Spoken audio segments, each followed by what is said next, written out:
In this video, I'll be showing you how to Photoshop a picture. It's a very simple method, so if you find this video helpful, be sure to drop a like and subscribe. Now, it's super easy to go ahead and do this, and you can do it on any version of Photoshop as well. So let's say you want to go ahead and open it up. Then just open up any project you currently have. So let's say I want to open up this image right here. I can just double click the layer to make it a proper layer.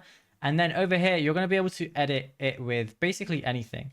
So if I want to go ahead and add a shape or anything like that, I could go ahead and do that. I can add text if I want to as well with the text layer, type in whatever I want, change the font and things like that. But if you want to really directly focus on the image, well, firstly, it has to be a layer.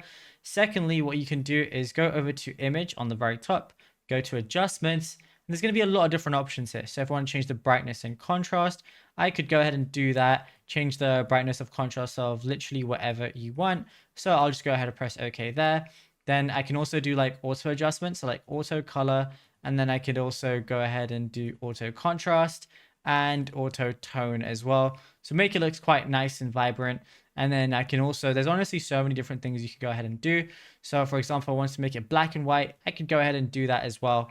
And, I can scale these different colors. If I want to focus on any specific ones, I could go ahead and do that as well. And yeah, it's literally as simple as that. Now, if you found this video helpful, be sure to drop a like and subscribe. And also be sure to check out all our other tutorials on the channel as well.